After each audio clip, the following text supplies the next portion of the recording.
Gênesis 1. O início de tudo o que existe antes da luz, antes do tempo, antes da existência humana. Havia apenas o vazio, o silêncio absoluto.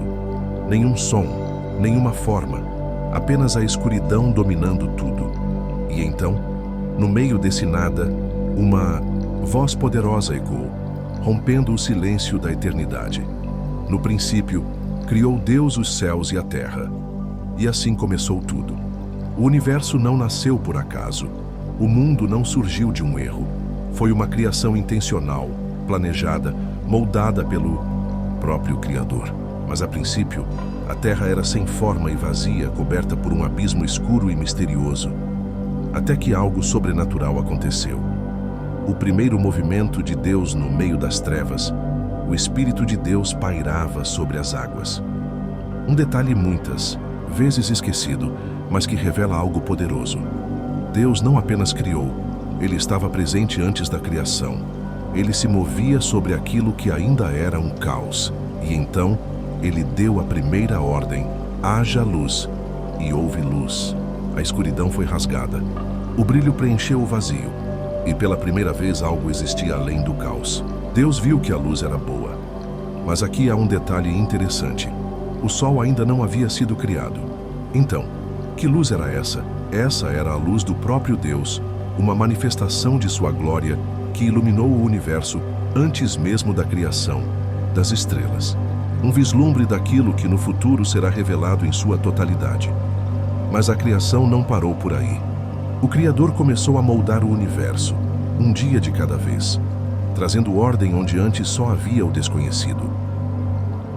A organização do mundo, os 6 dias da criação no segundo dia, Deus separou as águas, estabelecendo os céus e a atmosfera. Ele dividiu o firmamento, criando um espaço para que a vida pudesse existir. No terceiro dia, Ele ordenou que a terra seca aparecesse e a vida começou a brotar. Árvores, plantas, frutos, tudo nasceu da palavra de Deus. Mas perceba um detalhe.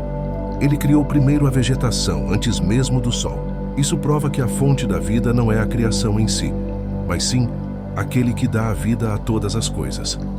No quarto dia, Deus então estabeleceu os luminares, o sol para governar o dia, a lua para governar a noite e as estrelas para iluminar o céu.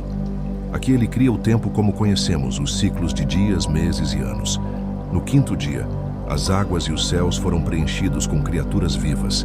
Peixes passaram a nadar nos oceanos. Aves começaram a voar pelos céus. A criação tomava forma, mas algo ainda estava por vir. O auge da criação.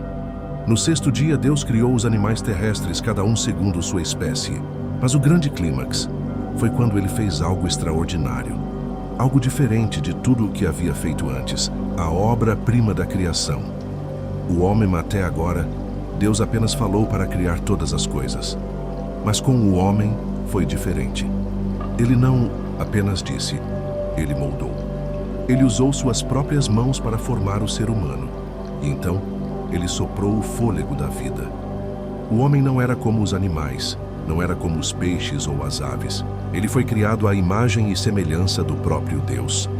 Isso significa que dentro de nós há algo divino, algo que nos torna diferentes de tudo o que existe na criação. Nós não somos frutos do acaso. Não somos apenas poeira cósmica. Somos seres criados com um propósito, carregando dentro de nós o reflexo do Criador. Deus deu ao homem o domínio sobre toda a terra. Ele nos confiou o governo da criação.